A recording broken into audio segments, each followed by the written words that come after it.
भी जाता है कि क्योंकि ऐसी जगह पर है कि ये स्थिर नहीं है वहां पर जो भी L1, क्योंकि किसी भी दो आकाशीय पिंडों के बीच में जो ऐसे पॉइंट्स होते हैं जहां पर दो आकाशीय पिंडों का गुरुत्वीय बल समान हो जाता है, ऐसे 5 पॉइंट जो हैं वो आइडेंटिफाई किए गए हैं।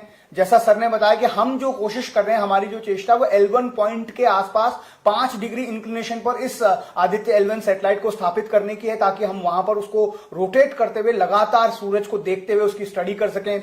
L2 पॉइंट है, L3, L4, L5 पॉइंट है। L3 पॉइंट कहा जाता है कि सूरज के पीछे की तरफ है और वहां से कम्युनिकेशन पॉसिबल नहीं है, इसलिए वहां पर कोई उसको वहां पर जाने का प्रयास अभी तक किसी भी अंतरिक्ष एजेंसी ने नहीं किया है। लेकिन इससे पहले सर, हमारे से पहले नासा ने, ईसा ने वहां पर कोशिश की और उनके ऑलरेडी वहां पर सैटेलाइट्स जो है L1 पॉइंट पर प्लेस्ड है। तो ऐसा भी कहा जाता है कि वहां पॉपुलेशन ऑफ सैटेलाइट्स भी बहुत ज्यादा हो गई है। तो ऐसे में हमारे लिए, हमारे आदित्य L1 को वहां पर जाकर उस जगह पर प्लेस करना ताकि वो किसी और के साथ ओवरशैडो नहीं हो जाए या फिर क्लोज प्रॉक्सिमिटी उस हमारे सैटेलाइट की नहीं हो जाए, ये कितना चैलेंजिंग टास्क है? ऐसा है कि ये तो बात देखिए ध्यान तो रखनी पड़ती है, अंतरिक्ष में जो दूरियां हैं बहुत ज्यादा हैं। तो इस समय वहां सोहो, एस, विंड, ये सैटेलाइट हैं और एक और भी हैं, तो और डिस्कवर, तो ये 4 सैटेलाइट्स हैं जो L1 के इर्द गिर्द जो है जा रहे हैं। उनके अपने अपने ऑर्बिट्स हैं, तो उन सबको ध्यान में रखते हुए आदित्य L1 का ऑर्बिट भी इस हिसाब से रखा गया ताकि कहीं किसी दूसरी ऐसी स्थिति ना आ जाए जिसमें कि एक किस्म से एनकाउंटर जैसा हो जाए, आमना सामने, जिसके मतलब टक्कर वाली बात तो नहीं है। अंतरिक्ष इतना विशाल है कि अगर आपसे जितना आपकी फैलावट है उससे 1 सेंटीमीटर दूर से भी होकर कोई चीज निकल जाएगी तो ऐसा कुछ भी, हाँ, तो मतलब हेवंस विल नॉट फॉल, सो वो बात है। बाकी जो इस बात का ध्यान रखा गया है और ट्रेजेक्ट्री जो कैलकुलेट की है, इसरो ने काफी समय लगाया है यूरोपियन स्पेस एजेंसी के साथ मिलकर, क्योंकि वो एक किस्म से एक सपोर्ट दे रहे हैं ट्रैकिंग के लिहाज से, और नासा भी इस बीच में है, और इन सब स्पेस एजेंसीज में आपस में एक सहयोग रहता है। तो हम लोग भी वही करते हैं और अंतरिक्ष में तो हम सब एक साथ हैं। ये एक सहयोग के चलते उस जगह को निर्धारित किया गया है जहां पर जब हमारा L1 आदित्य मिशन जो है वो इंसर्ट हो जाएगा, उसके बाद वो बिना रोक टोक के बाकी जो 4 वहां पर ऑब्जर्वेटरी सैटेलाइट्स हैं जो सूर्य की स्टडी कर रही हैं वो उसको स्टडी कर पाएगा। अब ये बात भी उठती है सर कि हमारा जो आदित्य L1 मिशन है, अभी तक के जो मौजूदा मिशन हैं वो उनसे किस तरह से अलग है, क्या उनसे वो अपडेटेड है, क्या हम ज्यादा जानकारी सूरज के अध्ययन को लेकर या फिर वहां के जो स्पेस के वेदर को लेकर है वो ज्यादा जानकारी इकट्ठा कर पाएंगे?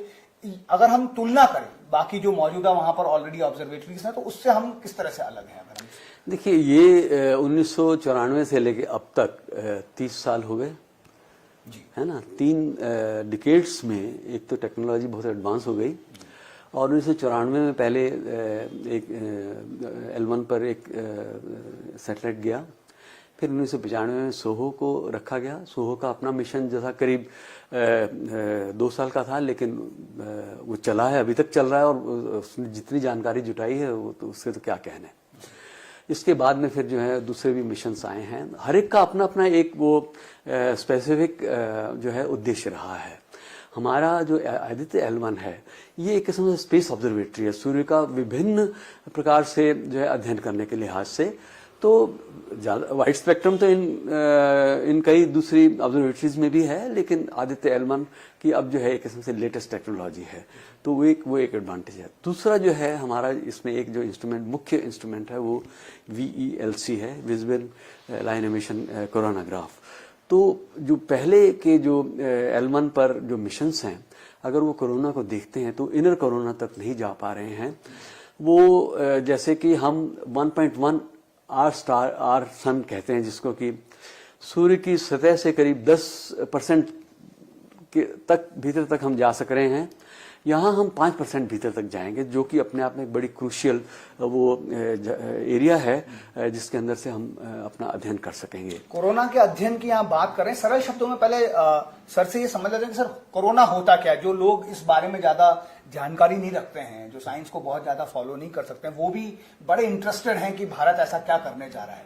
तो अगर हम सरल शब्दों में समझें कि कोरोना क्या होता है, आपने एक बेहद खूबसूरत तस्वीर भी कुछ वक्त पहले जब ग्रहण हुआ था तब खींची थी। अगर आप इस तस्वीर के जरिए हमें समझा पाएं कि कोरोना क्या होता है और कैसे हम उसकी स्टडी कर रहे हैं। देखिए, इस कप को मैंने बनवाया है, ये तस्वीर मेरी ही खींची हुई है। जो इसमें जो काला इतना बड़ा सा एरिया वो जो दिख रहा है आपको गोला, वो चंद्रमा है। उसके चारों तरफ जो ये रोशनी है, ये सोलर कोरोना है। ये बहुत ही विरल सूर्य का वातावरण है और इसी के अध्ययन के लिए जो है इतनी मारामारी रहती है, क्योंकि कोरोना आम पृथ्वी से अगर हम देखें तो केवल पूर्ण सूर्य ग्रहण के समय ही हम देख पाते हैं, तो जो कि करीब 1.5 साल में एक बार चांस मिलता है और कई बार तो इससे भी ज्यादा समय में हमें चांस मिलता है। लेकिन उसके लिए वैज्ञानिक लोग हजारों किलोमीटर की यात्रा करते हैं और अपने भारी भरकम इक्विपमेंट्स लेके वहां जाते हैं।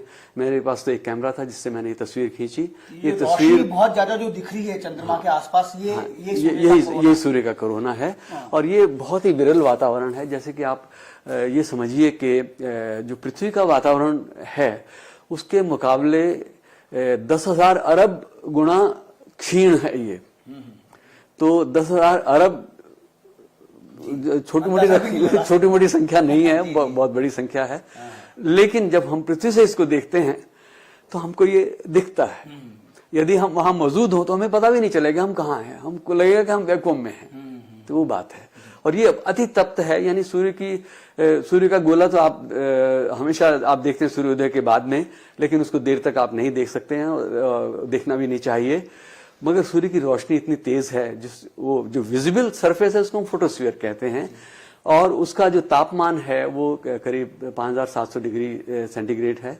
लेकिन जब हम सूर्य की सतह से बाहर को जाते हैं और उसके कोरोना में पहुंचते हैं तो वहां का तापमान करीब 2 मिलियन डिग्रीज यानी 20 लाख डिग्री सेंटीग्रेड के आसपास पहुंचता है। बड़ी दिलचस्प बात है जो लगातार कहा जा रहा है कि हमारा मिशन भी उसको स्टडी करेगा, क्योंकि फिजिक्स तो ये कहता है कि आप जब सतह से बाहर की तरफ जाते हैं तो वो चीज और ठंडी होनी चाहिए, लेकिन सूरज में यहाँ उल्टा होता दिख रहा है कि आप बाहर की तरफ ज्यादा गर्म है और जब जैसे जैसे अंदर जा रहे हैं तो उसका तापमान और कम गर्म हो रहा है। तो ये एक बड़ा रहस्य है जिसकी स्टडी लगातार की जा रही है और आदित्य L1 मिशन भी इसमें मदद करे। देखिए, बात सही है, क्योंकि सोलर कोरोना जो है ये एक किस्म से अचंभा सा था। और जब इसको पहली बार वैज्ञानिकों ने, देखिए टेलीस्कोप की इन्वेंशन की बात है, पहली बार इसको देखा और वो समझते थे कि ये क्या है, क्या ये चंद्रमा का अपना एक वातावरण है। लेकिन ये 19वीं शताब्दी के शुरुआती दशकों में जब इसका अध्ययन एक किस्म से शुरू हुआ, तब ये एक किस्म से डिस्कशन था कि क्या ये सूर्य का वातावरण है या नहीं। तो पहला एक्सपेडिशन जो है सूर्य के ग्रहण के समय सूर्य के कोरोना को अध्ययन करने के लिए 1851 में हुआ है। और उसके बाद जो एक महत्वपूर्ण एक्सपेडिशन हुआ वो भारत में था 1868 के पूर्ण सूर्य ग्रहण के समय।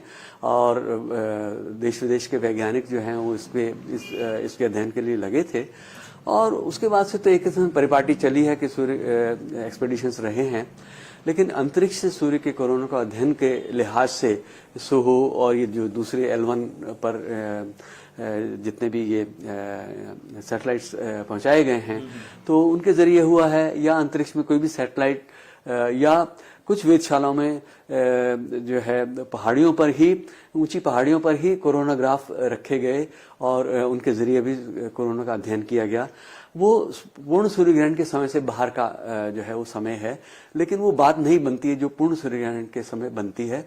उस समय जो है वाकई में जब चंद्रमा पूरी तरह से ढक लेता है और जो ऑब्जर्वेशंस हमको उन कुछ मिनटों में मिलती हैं, जो कि कुछ सेकंड से लेकर मैक्सिमम 7.5 मिनट तक का जो है हमको मौका मिलता है, उसके अंदर ही अध्ययन किया जा सकेगा।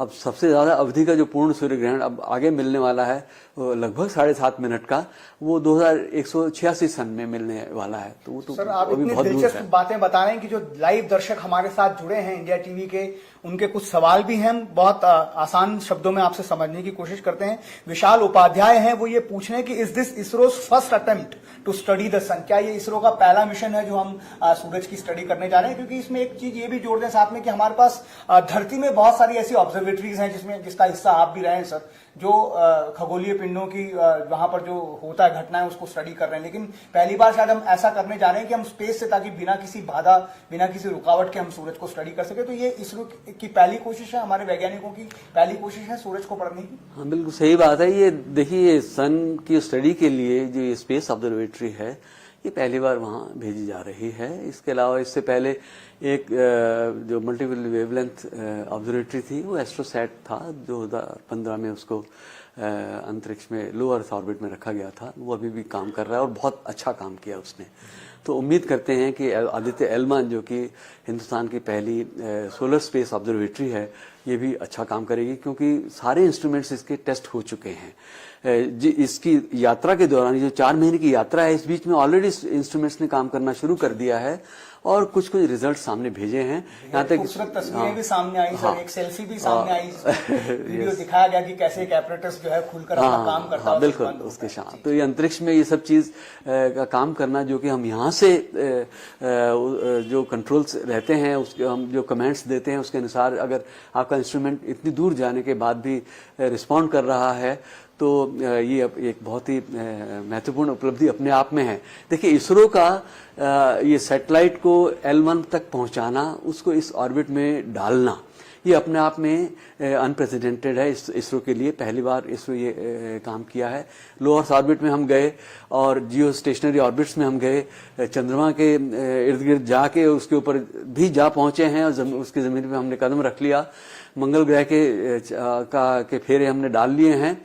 शुक्र पर हमारी नजर है। आप समझिए कि सप्ताह के सारे जो हमारे ये ग्रह हैं उन तक हम पहुंचने वाले हैं। सभी तक अभी नहीं पहुंचे, बुध और शनि और बृहस्पति रह गए, वहां पर भी हम जाएंगे और सूर्य तक हम इन बातों को सर कहना जितना आसान है, उनको एग्जीक्यूट करना उतना ही मुश्किल है। चुनौतियां बहुत ज्यादा होती हैं। ऐसा ही एक सवाल हमारे दर्शक हर्षित पूछ रहे हैं। उनका ये कहना है कि इस मिशन के लिए इसरो के वैज्ञानिकों को किन चुनौतियों का सामना करना पड़ा। वाकई में बहुत सारी चुनौतियां होती है, क्योंकि 2006 में जब इस मिशन को कॉन्सेप्ट इसका बनाया गया था, उसके बाद 2009 में यह तय किया गया था कि सिर्फ एक लो अर्थ ऑर्बिट पर सिर्फ एक पेलोड के साथ हमारा सैटेलाइट जाएगा। लेकिन उस वक्त चंद्रयान 1 की जो जबरदस्त कामयाबी हमें हासिल हुई थी, उसके बाद वैज्ञानिकों का हौसला भी बढ़ा सर, और फिर यह सोचा गया कि क्यों ना हम L1 पॉइंट पर जाएं, ताकि हम उस सूर्य के और पृथ्वी के बीच में जो हमारे को वक्त हमारा जो बर्बाद होगा, क्योंकि अगर हम लो अर्थ ऑर्बिट में रहते हैं तो पृथ्वी ज्यादातर वक्त सूर्य को ढक लेगी। ऐसे में अगर हम